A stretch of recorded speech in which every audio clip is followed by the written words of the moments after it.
Welcome to my channel, a lead that brings your story about the love of a mafia boss. Now let's listen. The weight of the silver tray dug into my palm, leaving yet another red mark to match the constellation of burns and cuts that decorated my hands. 3 years of waitressing at Bellissimo, and my body still hadn't adapted to the punishment.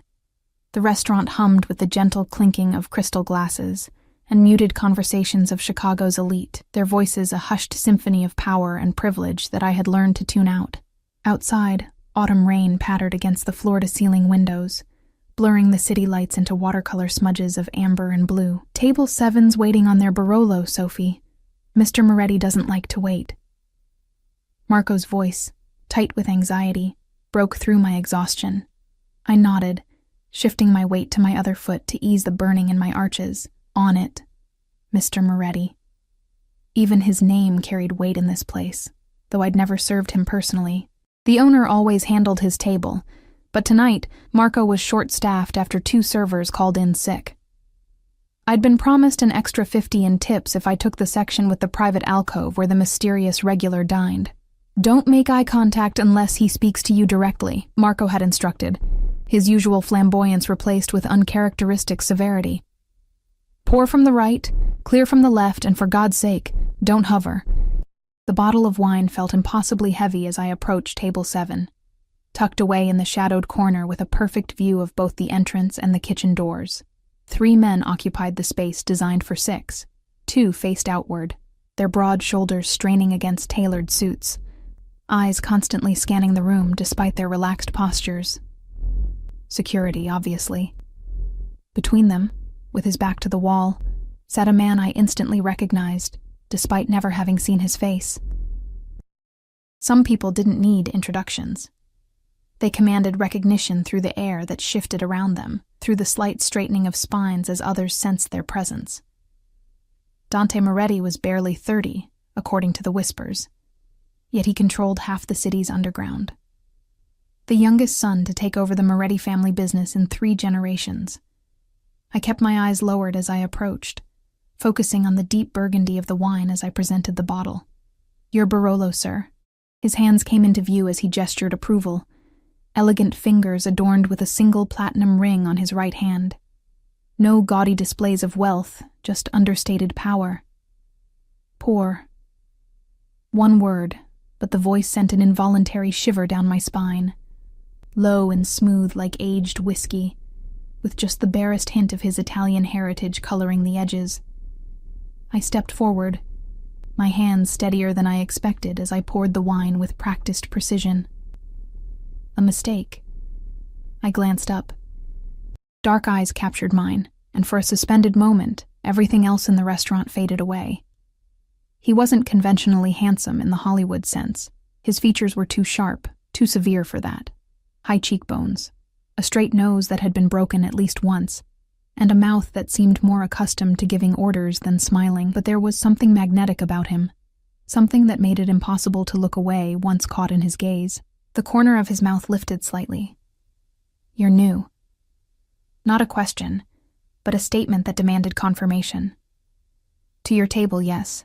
I managed to keep my voice professional despite the sudden dryness in my throat. I've worked at Bellissimo for 3 years. His eyebrow arched slightly, and I immediately regretted offering information he hadn't asked for. The security guards remained impassive, but I felt their attention sharpen. 3 years. He swirled the wine, his eyes never leaving my face, and yet I haven't seen you before. I should have moved on to the next table, should have nodded politely and walked away. Instead, fatigue and the culmination of a 12-hour shift loosened my tongue. Maybe you weren't looking, I replied, then immediately froze as I realized my error. The silence that followed seemed to stretch into infinity. One of the guards shifted slightly, but Moretti raised a hand, stilling him without even a glance. Then, unexpectedly, he laughed. A genuine sound that transformed his severe features into something almost boyish. Touché. He raised his glass in a mock toast.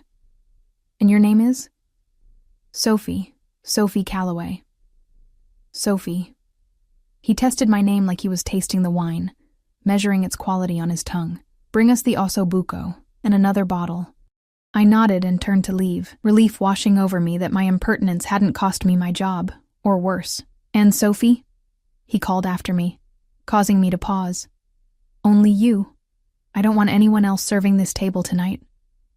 I felt his eyes on me all evening, tracking my movements as I weaved between tables. Each time I returned to serve another course or refill glasses, he engaged me in brief conversation.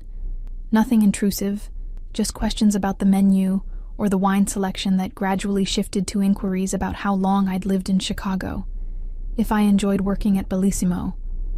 By dessert, an unexpected ease had developed between us.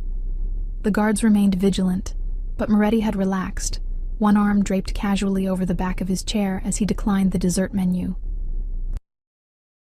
"I have a theory about intelligence," he said suddenly as I cleared their espresso cups. His companions had stepped away, presumably to secure the exit before their departure. "True intelligence isn't about education, or even natural aptitude. It's about adaptation, survival." I paused, unsure if he expected a response. "You've survived here for 3 years, in a place where most last 6 months before the pressure breaks them." He leaned forward, resting his elbows on the table. "I wonder what else you could accomplish in the right environment." The intensity of his gaze made my skin prickle. "I'm just doing my job, Mr. Moretti." "Dante." He corrected me with a smile that didn't quite reach his eyes. "I've been watching you tonight. You're observant. You notice things." I thought of my tiny apartment with its leaking ceiling, the stack of past-due medical bills for my mother's cancer treatments, the community college classes I'd had to abandon when money got tight. What did this man, born into power and privilege, know about survival? "I notice which customers need their water refilled," I deflected. "It's hardly a superpower. You notice which of my men is left-handed and keeps his weapon in an ankle holster. You notice when the couple at table 12 started arguing, and you rerouted the birthday celebration to avoid passing their table. You notice patterns." My pulse quickened. I hadn't realized I was being so closely observed. "What if I offered you something more than tips and sore feet?" He pulled a small black card from his jacket pocket and placed it on the table. A challenge of sorts. I stared at the card, reluctant to touch it. "What kind of challenge?" His smile widened, revealing perfect teeth. "A game of wits. 3 tests of intelligence and adaptation. If you win," he gestured broadly, encompassing the restaurant and beyond, "I'll give you my lakeshore mansion, completely yours, no strings attached." A startled laugh escaped me before I could contain it. "And if I lose?" Something dangerous flickered in his eyes. "Then you work for me. 1 year. Whatever position I deem suitable for your skills." The rational part of my brain screamed warnings. This man was dangerous, unpredictable. But another part. The part that had grown up fighting for every scrap. That had watched my mother waste away because we couldn't afford better treatment. That stared at my ceiling each night wondering if this was all my life would ever be. That part whispered, "What if?" "Why would you offer something like that to a complete stranger?" I asked, buying time to think. Dante Moretti leaned back, studying me with those impenetrable dark eyes. "Entertainment," he said simply. "And perhaps because I've never met someone who could surprise me. I'm curious if you might." His guards returned, standing at a respectful distance. Moretti stood, buttoning his jacket with a fluid motion that spoke of ingrained elegance. "Think about it, Sophie Calloway. My driver will be outside at midnight when your shift ends." He placed a folded bill beneath his water glass. 100, I glimpsed, and stepped away from the table. "For your excellent service." He was nearly at the door when I called after him, my voice carrying across the now quiet restaurant. "What makes you so sure I'm not already smarter than you?" The entire restaurant seemed to hold its breath. Moretti turned slowly, his expression unreadable. Then that small smile returned, sharper now. "That," he said quietly, though I heard him perfectly across the distance, "is exactly what I'm hoping to find out." After he left, I picked up the black card. It contained only a phone number, embossed in silver. I slipped it into my apron pocket, telling myself I would throw it away later. But as I finished my shift, collecting generous tips from the remaining tables, I kept touching the card through the fabric, like pressing on a bruise to see if it still hurt. By the time I clocked out at 11:45, exhaustion had settled deep in my bones. I changed out of my uniform in the cramped employee bathroom, staring at my reflection in the spotted mirror. Dark circles shadowed my eyes, and my blonde hair hung limp around my face. I looked exactly like what I was, a 26-year-old waitress with too many responsibilities and too few options. The rational decision was to take the bus home, forget tonight had ever happened, and continue the safe, predictable struggle that was my life. The black car idling outside the employee entrance, its engine a soft purr in the rainy night, represented everything dangerous and unknown. I stepped out into the rain, clutching my worn jacket around me. The back door of the car opened, though no one emerged. An invitation, not a demand. Sometimes the most life-changing decisions feel anticlimactic in the moment. There was no dramatic internal struggle, no weighing of consequences. Just the rain soaking through my shoes, the promise of warmth, and the whisper of possibility. I walked toward the car and ducked inside, coming face to face with Dante Moretti once more. "I was beginning to think you might disappoint me, Sophie," he said, his voice filling the intimate space between us as the door closed with a soft, expensive click. "I'm just curious," I lied, settling into the butter-soft leather seat. "I don't actually believe you'd give away a mansion. I never lie about wagers." His eyes glinted in the passing streetlights, though I should warn you, no one has ever beaten me at this game. "There's a first time for everything," I replied, summoning bravado I didn't feel. His laugh was genuine, and it transformed his face into something almost boyish again. For a moment, I could see the man he might have been in another life, one without the weight of his family's legacy. "Indeed there is." He leaned forward, close enough that I could smell his cologne, something earthy and expensive. "Let the games begin, Sophie Calloway." The car pulled away from the curb, carrying me toward a future I couldn't begin to imagine.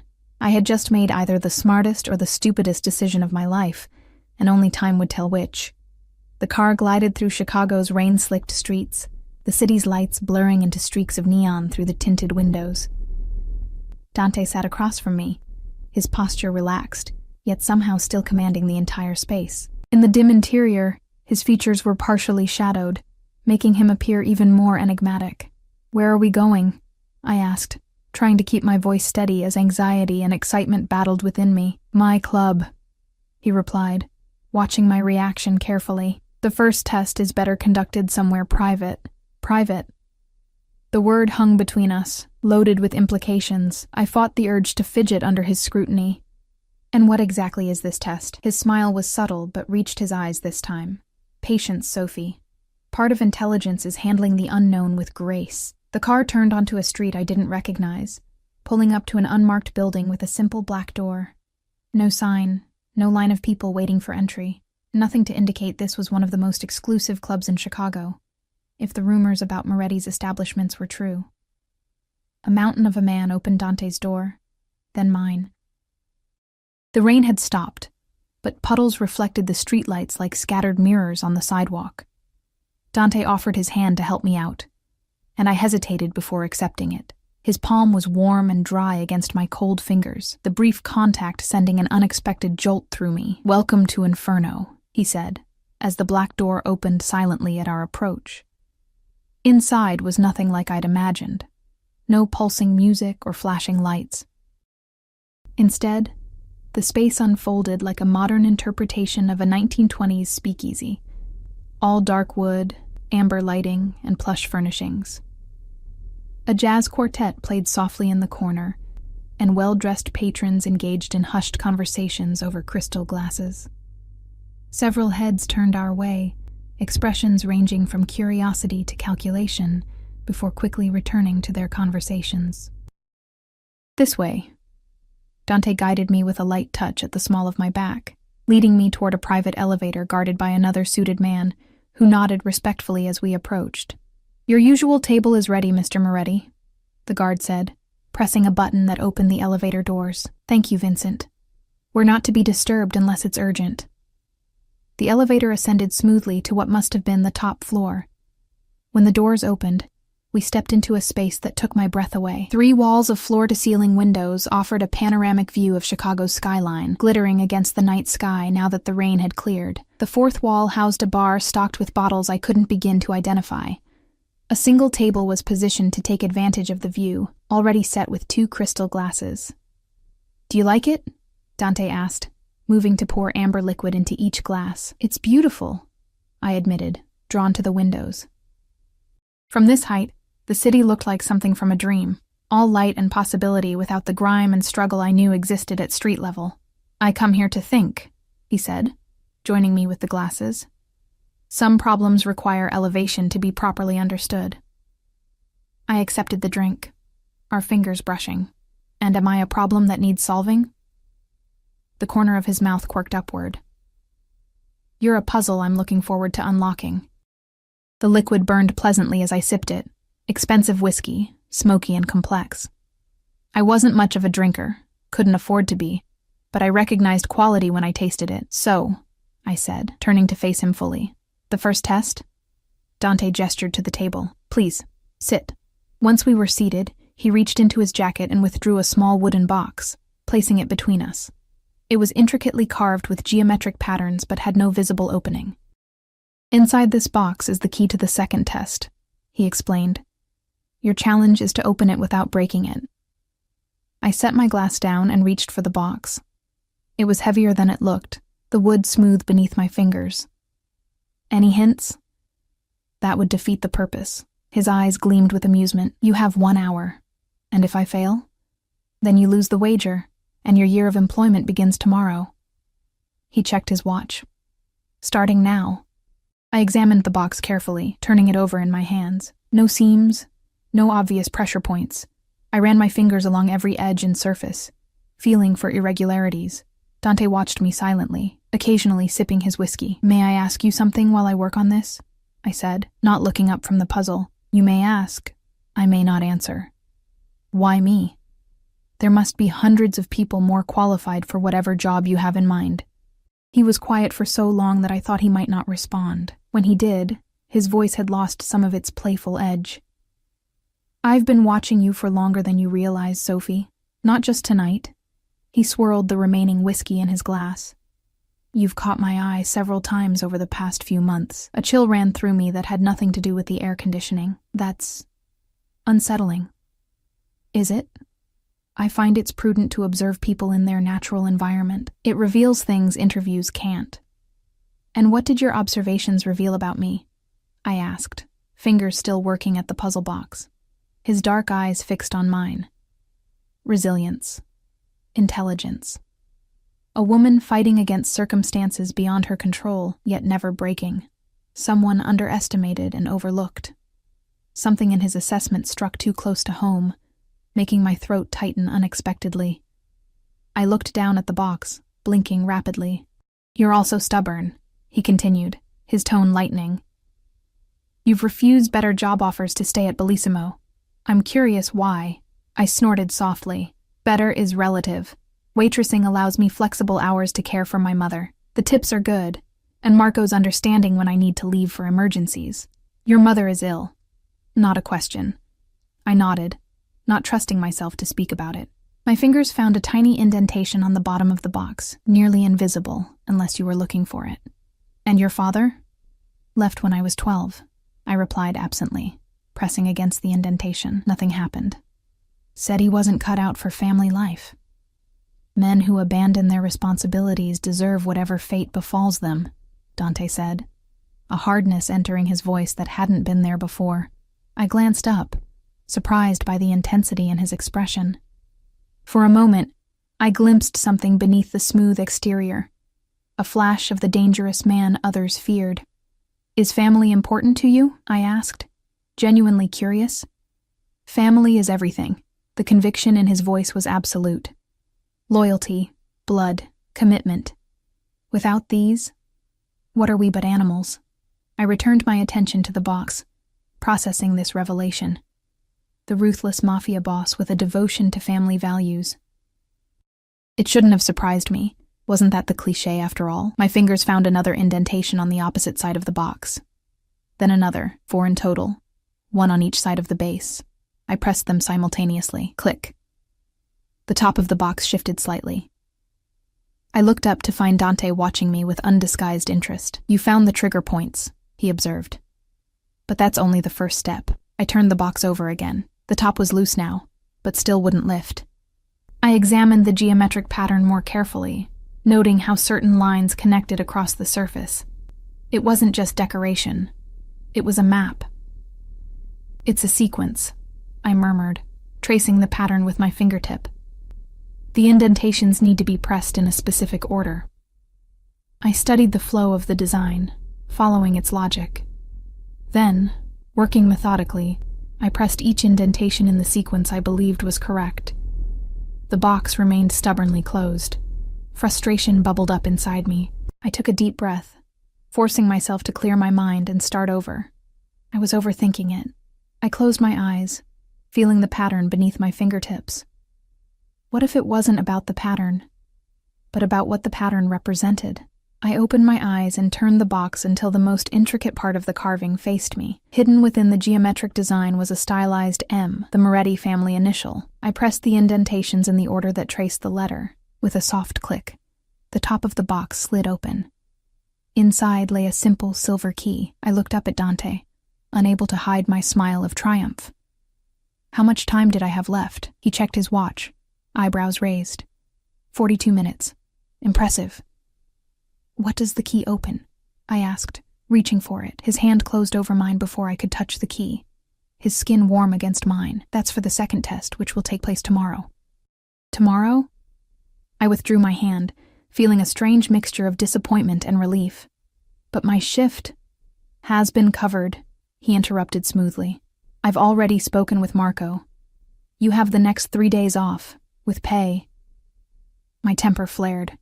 "You had no right to." "I had every right," he countered, his voice remaining calm but taking on an edge that silenced my protest. "You accepted the wager, Sophie. 3 tests. Did you think they would all be completed in one evening?" Put like that, I supposed it was reasonable, yet the high-handedness of his actions grated against my independence. "My mother needs—" "Your mother will be looked after," he said, softening his tone. "I've arranged for a private nurse to visit daily while you're with me." I stared at him, speechless. "How did you even know about—" "As I said, I've been watching you." He pocketed the key and closed the box with a decisive click. "You should know what you're getting into, Sophie. I don't do anything halfway." Warning bells rang in my head, yet mingled with them was a treacherous whisper of temptation. No one had ever offered to help with my mother before. No one had ever truly seen the weight I carried. "Why go to all this trouble?" I asked finally. "If you want to hire me, just make an offer." Dante leaned forward, his dark eyes intent on mine. "Because I want more than just your skills, Sophie. I want your trust, your loyalty. Things that can't be bought, they must be earned. And you think this game will earn them? I think it will show you who I am and who you could be." He stood, offering his hand. "It's late. My driver will take you home. Tomorrow morning at 9, he'll collect you for the second test." I rose without taking his hand, needing to maintain some semblance of independence. "And if I decide not to continue?" His expression hardened almost imperceptibly. "Then you forfeit, and our original agreement stands. 1 year of service."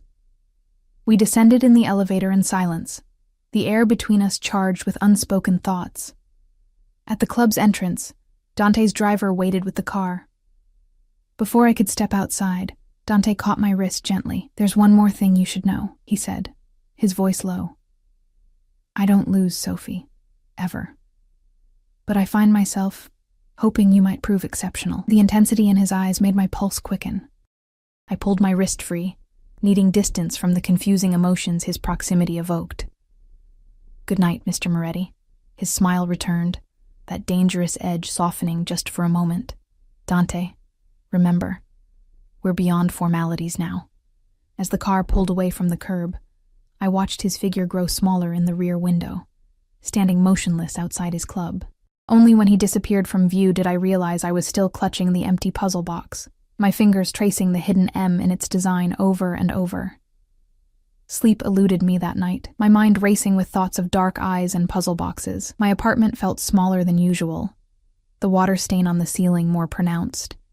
the ancient radiators clanking louder. Everything I'd accepted as normal suddenly felt temporary, as if my life had been placed in quotation marks. At 6 a.m, I gave up on sleep and checked on my mother.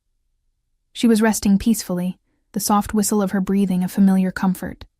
I brushed a strand of gray hair from her forehead, studying the face that had once been a mirror image of mine before illness had carved deep lines into it. "What am I doing, Mom?" I whispered, though I knew she couldn't hear me. The heavy medication kept her pain at bay, but also kept her adrift in a foggy half-consciousness most days. I made coffee and sat by the window, watching dawn break over the city. The puzzle box sat on my kitchen table where I'd left it, a physical reminder that last night hadn't been a dream. I picked it up, examining the craftsmanship more carefully in the morning light. It was exquisite work, custom-made, certainly, the kind of object owned by people who never had to check price tags. At precisely 8:30, my phone rang. Unknown number. "Hello?" "Ms. Calloway." A man's voice, not Dante's. "The car will arrive in 30 minutes. I hesitated, suddenly uncertain. "Who is this?" "Mr. Moretti's head of security. A nurse will arrive for your mother at 9 and stay until 6 this evening." He paused. "Will that be sufficient?" The question caught me off guard. "Yes, that's fine. Thank you." "The car will be waiting downstairs." He hung up without further pleasantries. I dressed carefully, conscious in a way I hadn't been before of my limited wardrobe. I settled on black jeans, a blue blouse that brought out my eyes, and boots with only minimal scuffing. My blonde hair went into a simple braid. Practical, not trying too hard. I had no idea what the second test would entail, but I wanted to be comfortable and mobile. True to his word, a sleek black car idled outside my building at 9. The same driver held the door, nodding respectfully as I approached. Inside, I was surprised to find myself alone. No Dante waiting with enigmatic smiles and expensive whiskey. "Where are we going?" I asked the driver once we'd pulled away from the curb. "Mr. Moretti will meet you there, ma'am." I settled back against the leather seat, watching the city transform as we drove north. Dilapidated buildings gave way to gleaming towers, cramped convenience stores to boutiques with artfully minimalist window displays. We were heading toward the Gold Coast, Chicago's wealthiest neighborhood. The car eventually turned into a private drive, stopping before an imposing limestone building. Old money, pre-war architecture, the kind of residence that had weathered the Great Depression without noticing. A doorman stepped forward immediately, opening my door. "Ms. Calloway, welcome to the Astor. Mr. Moretti is expecting you in the penthouse." The lobby was all marble and mirrors, a chandelier that looked like it belonged in a European palace, casting rainbow prisms across the polished floor. I followed the doorman to a private elevator that required a key card to access. "Mr. Moretti has arranged temporary access for you," he explained, handing me a gold-embossed card. "This will take you directly to the penthouse." Alone in the elevator, I took a deep breath, steeling myself. Whatever game Dante was playing, I needed to keep my wits about me. This wasn't just about a mansion anymore. It was about proving something to myself. The elevator opened directly into a foyer larger than my entire apartment. Floor-to-ceiling windows revealed a breathtaking view of Lake Michigan, its surface glittering in the morning sun. The space was decorated in shades of cream and gold, elegant yet somehow restrained. Speaking of wealth that didn't need to announce itself. "Sophie." Dante's voice came from my right. He stood in the doorway to what appeared to be a study, dressed more casually than I'd seen him before. Dark trousers and a charcoal sweater that probably cost more than my monthly rent. "Right on time. Your directions didn't leave much room for tardiness," I replied, stepping into the apartment. "Nice place." His mouth quirked. "One of several. Coffee?" I nodded, following him through to a kitchen that looked like it belonged in a design magazine. He moved with easy familiarity, preparing 2 cups from an elaborate espresso machine. "Did you sleep well?" he asked, sliding a cup toward me across the marble island. "Not particularly." I accepted the coffee, our fingers brushing briefly. "I'm not used to high-stakes games with strangers." "Are we strangers?" He leaned against the counter, studying me over the rim of his cup. "I feel like I know you quite well, Sophie." "That's the problem," I said, meeting his gaze directly. The imbalance. You know about my mother, my job, where I live. I know almost nothing about you beyond your reputation. Fair enough. He set his cup down. What would you like to know? The directness of his offer surprised me. I considered carefully. Why this game? Why offer a mansion to someone you barely know? His expression grew thoughtful. I told you. Entertainment. But there's more to it. He gestured for me to follow him back toward the study. I've achieved everything expected of me. Business success, family loyalty, power. But predictability is its own kind of prison. The study was warm and intimate compared to the rest of the apartment, lined with bookshelves and dominated by an antique desk. Dante indicated a leather chair for me before taking the one opposite. Everyone in my world wants something from me, he continued. Protection, favors, money, connections. Their motives are transparent, their moves predictable. But you... His eyes locked with mine. You've caught my attention precisely because you don't fit any pattern I recognize. I'm just trying to survive, I said simply. With extraordinary dignity, he countered. You could have taken easier paths. I know about the offers you've received. Managing positions at upscale establishments. Opportunities that would have meant more money and less physical strain. A chill ran through me. How long had he been watching me? How much did he know? Those jobs would have meant fixed hours, I explained, trying to mask my unease. I need flexibility for my mother's care. Precisely. Family first. Approval warmed his tone. That kind of loyalty is rare, Sophie. And valuable. He rose, moving to the desk where a chessboard was set up. Pieces arranged mid-game.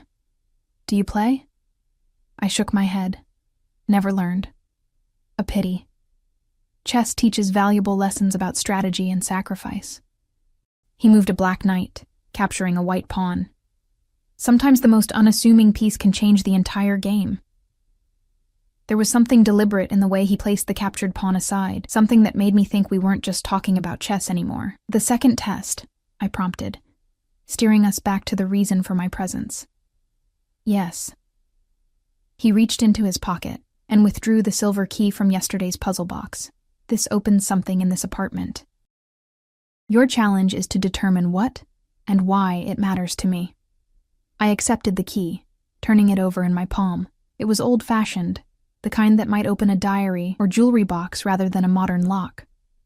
Any parameters for this test? I asked. You have 3 hours. You may explore freely except for the secured room at the end of the hall. That's off limits for security reasons. I'll be working in the living room if you need clarification on the rules. With that, he left me alone in the study, the silver key cool against my skin.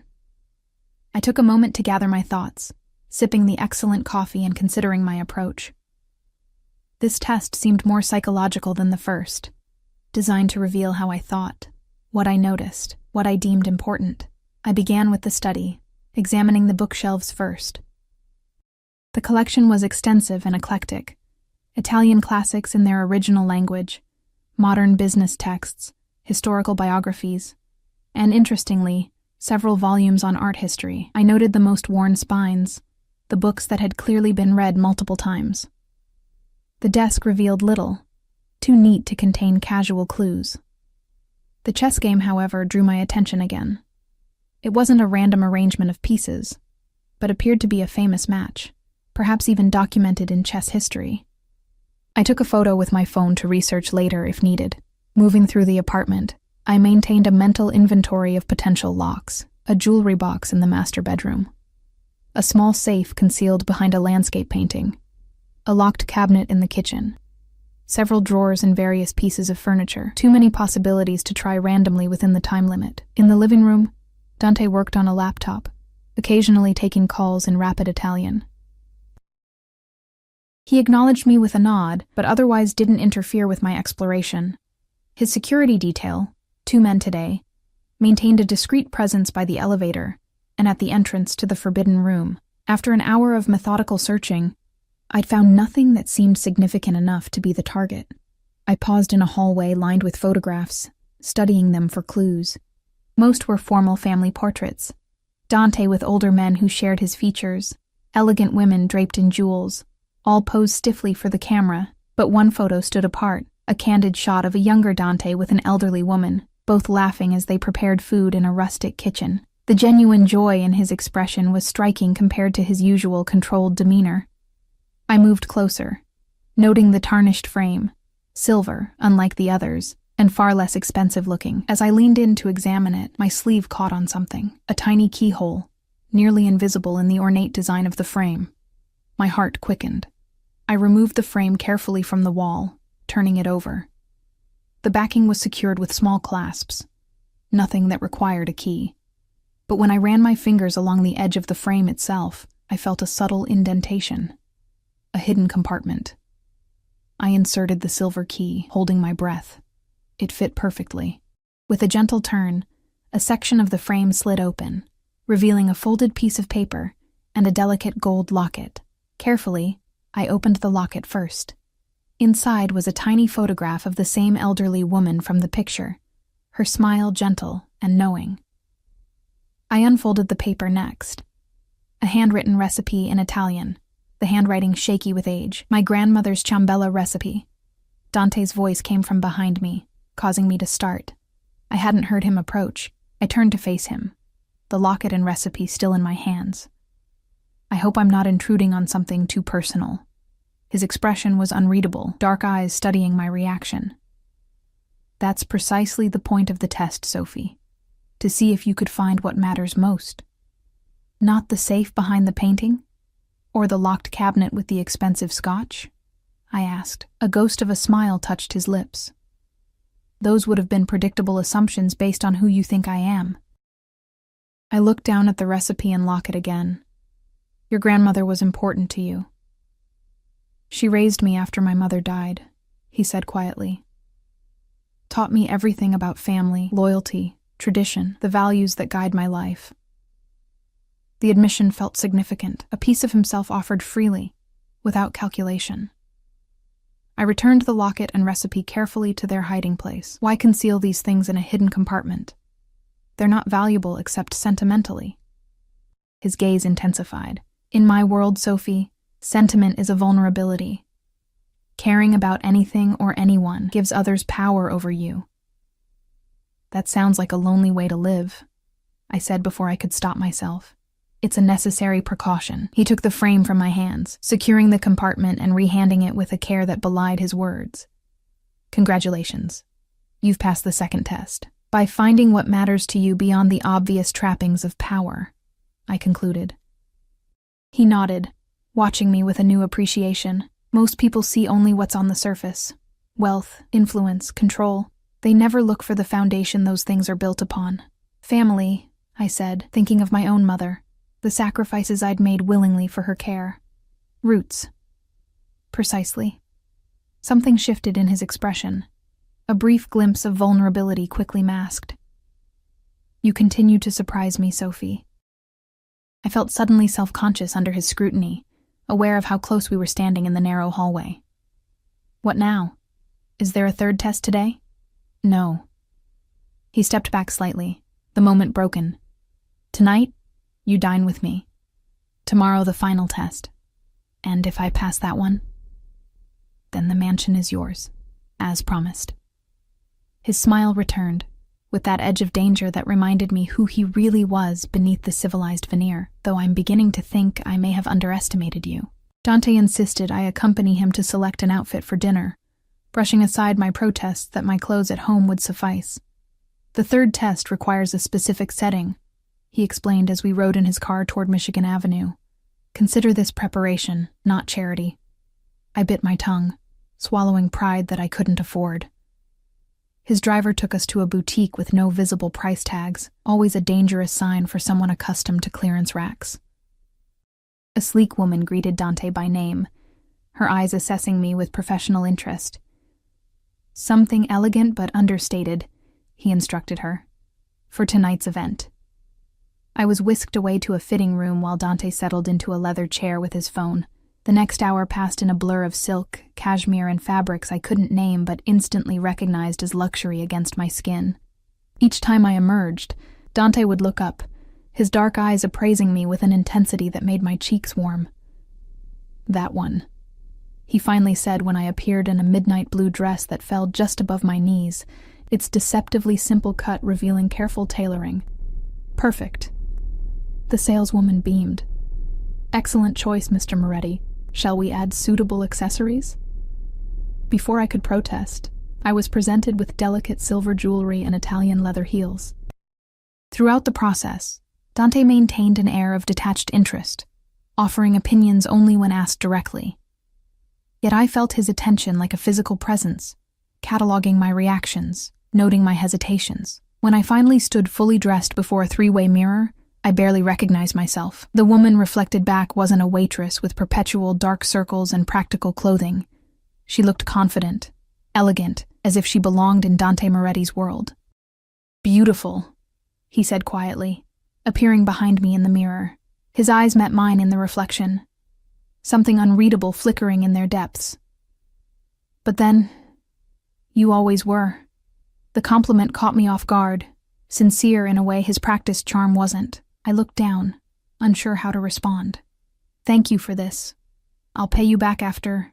Consider it part of our wager, he interrupted smoothly. Tools for the challenge ahead. He insisted I wear the outfit immediately, having my old clothes sent to my apartment. As we left the boutique, his hand rested lightly at the small of my back.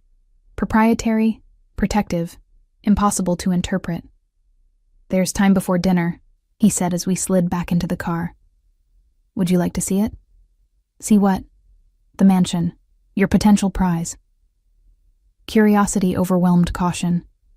Yes, the drive took us north along Lakeshore Drive, past the exclusive neighborhoods of the Gold Coast, and into the even more rarefied air of the North Shore suburbs. Eventually, we turned onto a private drive shrouded by ancient oak trees, their branches forming a natural canopy that separated this property from the outside world. When the trees parted, I couldn't contain a soft gasp.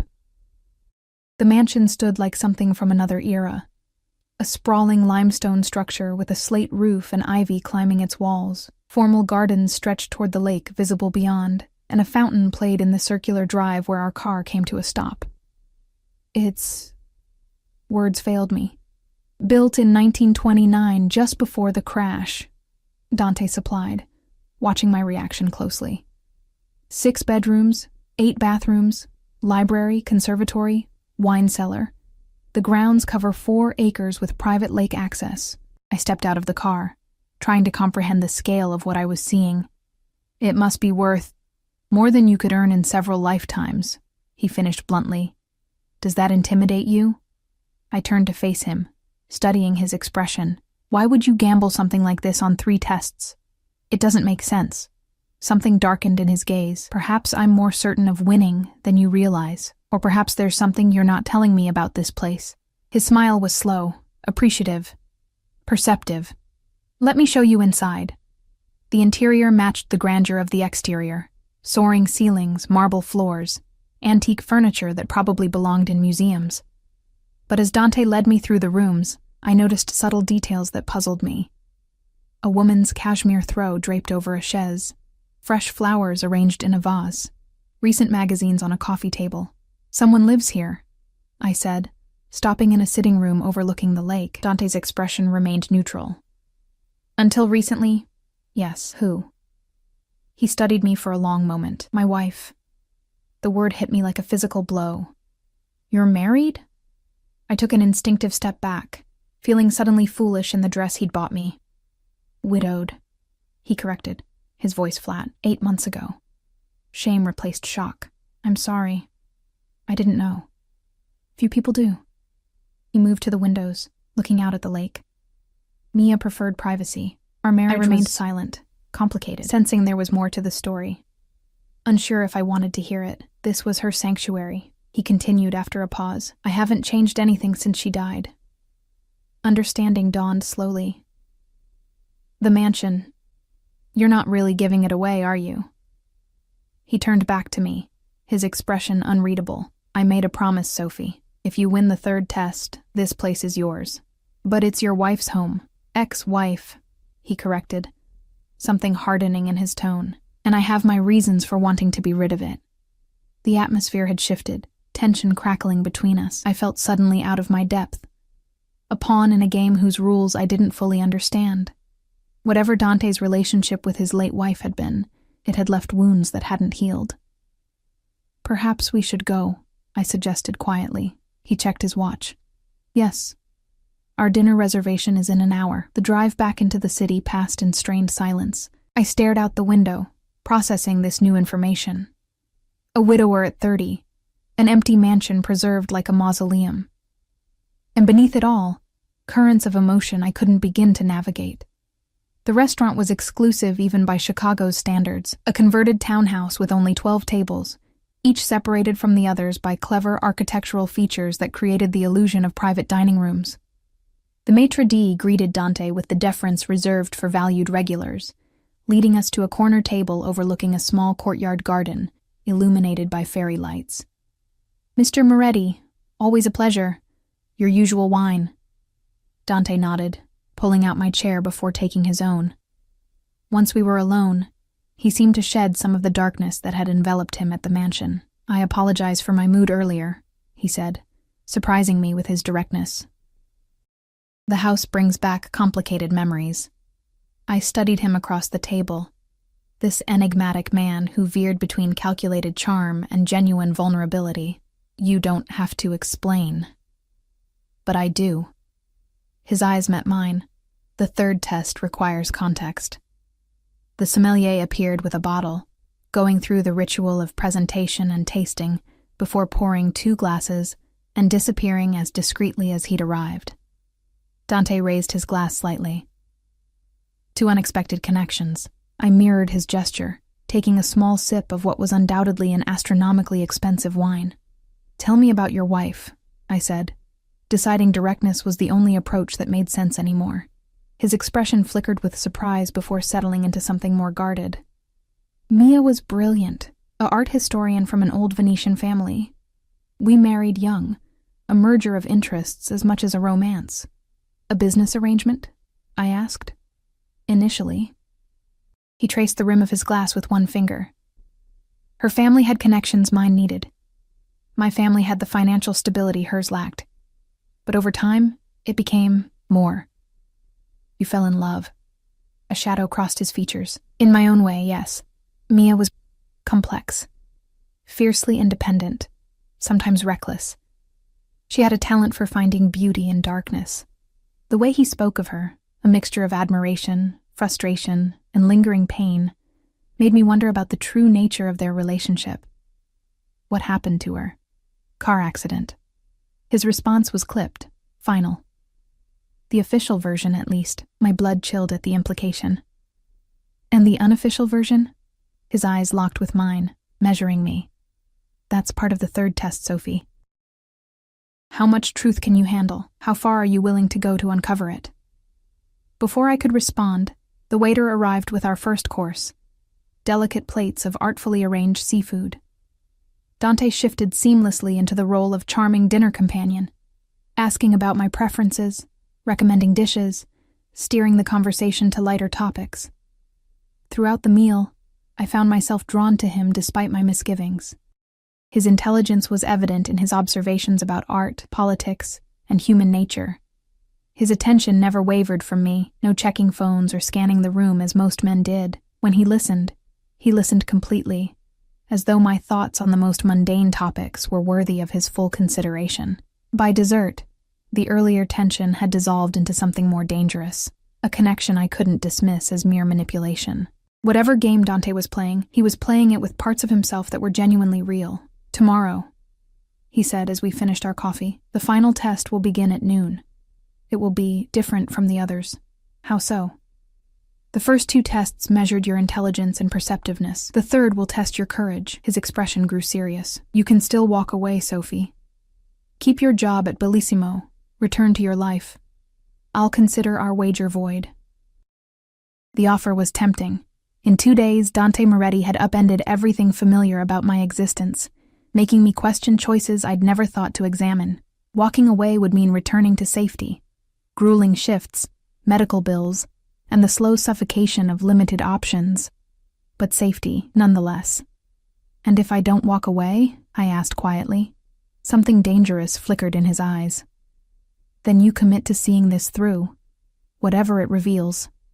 About me. About yourself. That sounds more like a warning than a test description.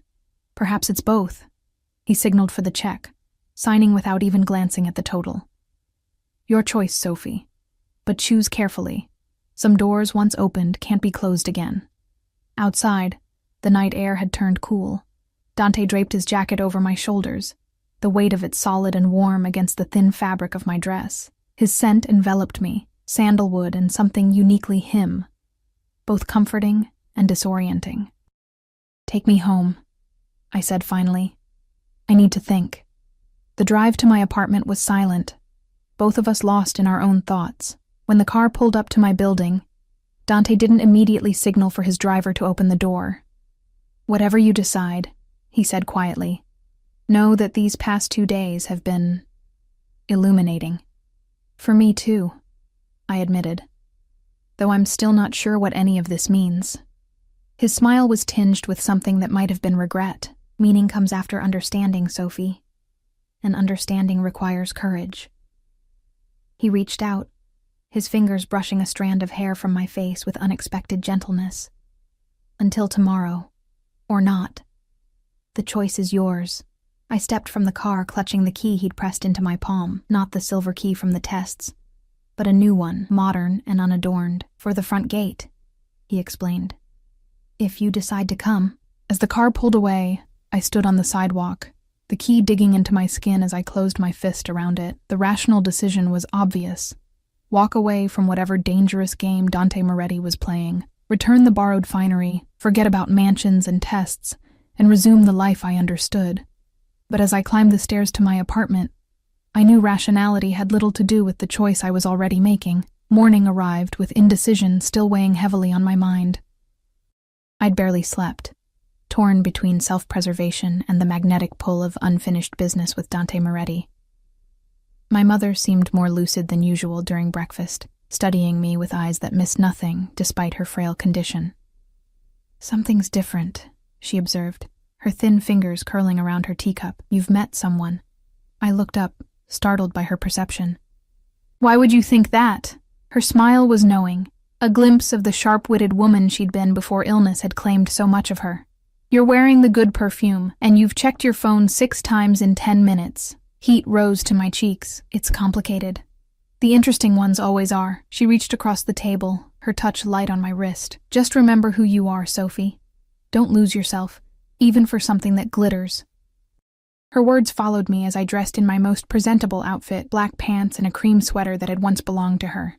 Simple, practical, true to myself, despite the memory of silk and designer labels still fresh in my mind. At 11:30, I stood at my window, watching the street below. No black car waited. Dante had meant what he said. The choice was truly mine. The key he'd given me sat heavy in my palm, its weight disproportionate to its size. I called the nurse agency first, confirming someone would stay with my mother until evening. Then I ordered a rideshare, the expense making me wince even as I entered the address I'd memorized from yesterday's drive. The journey north felt surreal, neighborhoods transforming around me as we drove further from the city center. The driver gave me a curious look when we reached the imposing gates of Dante's lakeside estate, but said nothing as I let myself out. For a long moment, I stood before the wrought iron gates, key in hand. Whatever waited beyond was unknown territory, not just physically, but emotionally. The safe choice would be turning around, pretending these past days had been nothing more than an unusual interlude. Instead, I inserted the key and pushed the gate open. The gravel drive crunched beneath my feet as I walked toward the mansion.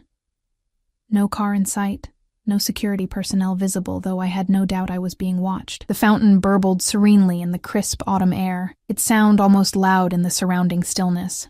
I climbed the stone steps to the main entrance, heart pounding. Before I could knock, the heavy door swung open. Dante stood framed in the doorway, dressed more casually than I'd seen him before, dark jeans and a charcoal Henley that somehow made him seem more dangerous than his tailored suits. You came. His voice revealed nothing, but his eyes, those dark, inscrutable eyes, seemed to search mine for answers I wasn't sure I had. I'm not sure why, I admitted, but walking away felt like the greater risk. Something shifted in his expression. Approval, perhaps, or relief. Come in. There's something you need to see. He led me through the grand foyer into a different wing than we'd explored yesterday. This section of the mansion felt more lived in, less like a museum and more like an actual home. We stopped at a door at the end of a corridor where he paused, hand on the knob. The third test isn't about intelligence or perception, he said quietly. It's about truth. Are you ready to see it? I nodded, mouth suddenly dry. He opened the door to reveal what appeared to be a home office, elegant but functional, with a large desk facing windows that overlooked the lake. But what caught my attention were the walls, covered with photographs, documents, and maps connected by red strings, like something from a detective film. What is all this? I asked, stepping closer to examine the nearest collection of images. My wife's research, Dante replied, closing the door behind us. Or more accurately, her obsession. The photographs showed various men, some in business attire, others more casually dressed. Several faces appeared multiple times. With a jolt, I recognized Dante in some of them, younger, his expression harder than the man who stood beside me now. Mia wasn't just an art historian, he continued, moving to stand beside me. She was investigating my family's business dealings, gathering evidence, building a case. Understanding dawned slowly. Against you? Her own husband? His laugh held no humor. Marriage provides excellent cover for surveillance. Our families arranged our union believing it would strengthen alliances. Neither suspected she had her own agenda. I moved along the wall, taking in the scope of her investigation. Newspaper clippings about businesses I recognized as Moretti Holdings, property deeds, shipping manifests, financial records, years of meticulous research. She was an informant, I said, the pieces falling into place. Working with the FBI eventually. His voice remained neutral, but tension radiated from his body. Though she began independently. Her brother died of an overdose when she was 19, heroin supplied by one of my family's associates. I turned to face him, searching his expression. Did you know? All along? Not at first. He moved to the desk, running his fingers along its polished surface. I discovered her true purpose 3 years into our marriage, found her photographing documents in my father's study during a family gathering. A chill ran through me. What did you do? His eyes met mine, unflinching. What would you expect a man in my position to do, Sophie? My throat tightened. I don't know you well enough to answer that. That's the heart of the third test. He gestured to the evidence surrounding us. Knowing what my wife was doing, knowing what my family is capable of. What do you think happened to Mia Moretti? The implication hung heavy in the air between us. I studied him carefully, this man who had entered my life with puzzles and wagers, whose world existed in shadows I'd only glimpsed. You said she died in a car accident, I said slowly. But you implied that was just the official story. Yes. He watched me intently, waiting. I thought about everything I'd learned about Dante. His intelligence, his attention to detail, his devotion to family legacy, but also his appreciation for perception, his respect for loyalty, his capacity for genuine feeling beneath the calculated exterior. You didn't kill her, I said finally, certainty growing as I spoke the words. It doesn't fit. The preserved mansion, the tests focused on intelligence and perception rather than blind loyalty. You respected her mind even if she betrayed you. Something eased in his posture, a tension I hadn't fully registered until it dissipated. Go on. She was gathering evidence against your family, not just you personally, I continued, the pieces arranging themselves as I spoke. When you discovered what she was doing, you had a choice, your wife or your family loyalty. I moved toward him, watching his reaction. You chose a third option. You helped her. His eyes widened fractionally, the first time I'd truly surprised him. What makes you so certain? The mansion, I replied. You're not giving it away because it reminds you of betrayal.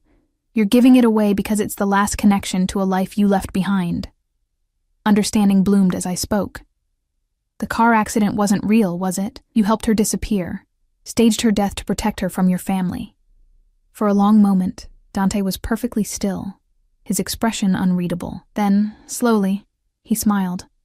Not the calculated charm he'd displayed in our earlier encounters, but something genuine that transformed his entire face. "Exceptional," he said softly. "Truly exceptional." "Am I right?" I pressed. "Almost entirely." He moved to a painting on the far wall, swinging it aside to reveal a safe. With practiced movements, he dialed the combination and removed a thick folder. "Mia is alive, living under a new identity in Scandinavia. The accident provided cover for her extraction by federal agents." He handed me the folder. Inside were documents detailing a complex immunity arrangement, witness protection protocols, and finally a divorce certificate dated 6 months prior. "You turned state's evidence," I said, the full picture becoming clear. "Against your own family, against certain elements within the organization," he corrected. "My father died 2 years ago. In the power struggle that followed, some factions wanted to take our business in directions I couldn't support. So you worked with your wife and the authorities to dismantle those operations," I concluded, "while preserving what you could of the legitimate family enterprises." "It was the only honorable path," he said simply. "Family is everything to me, Sophie. But honor defines what family means. Without principles, we're nothing but thugs with expensive suits." I processed this revelation, understanding now why he'd watched me for months, why he'd devised these tests. "You've been looking for someone who could see the truth without being told. Someone who understands the complexity of loyalty." His gaze intensified. "Someone who might understand me." "Why?" I asked, though I suspected I already knew the answer. "Because I'm rebuilding," he said quietly, "creating something legitimate from the ashes of my family's complicated legacy. And I want—" He paused, seeming to choose his words carefully. "I want someone to share it with who sees me clearly. Not the reputation or the power, but the man, and that's the real prize," I said, understanding dawning. "Not the mansion." "The mansion is yours if you want it," he replied. "I meant what I said. I don't break promises, but you're right. That was never the true wager." He stepped closer, close enough that I could feel the warmth radiating from him. "The real question, Sophie, is what you want. Now that you know the truth about me, about the tests, what do you choose?"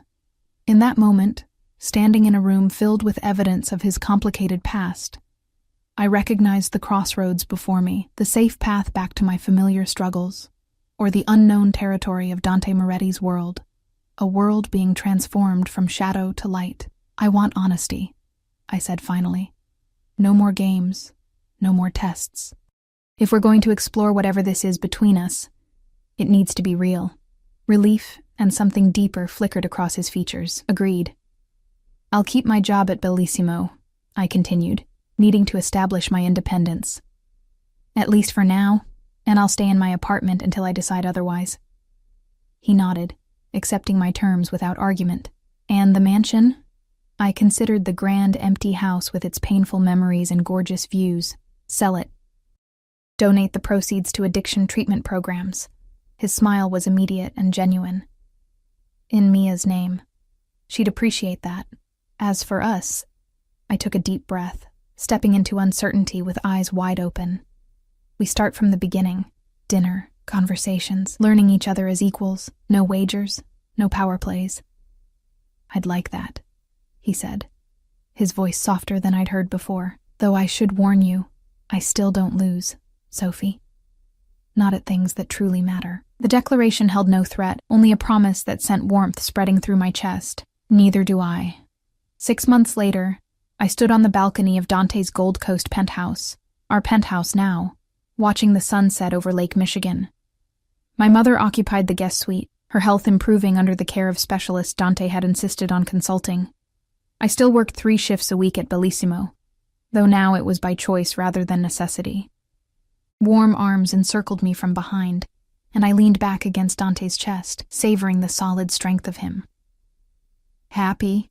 he murmured against my hair. I turned in his embrace, studying the face that had become as familiar to me as my own.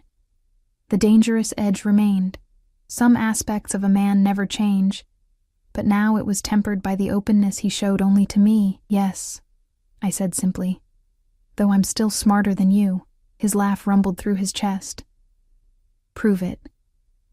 "I chose you," I replied, rising on tiptoes to press my lips to his. Smartest decision I ever made. As his arms tightened around me, deepening our kiss with a hunger that still took my breath away, I realized that some wagers were worth the risk. In the game of life and love, sometimes the greatest victory comes not from winning, but from having the courage to play.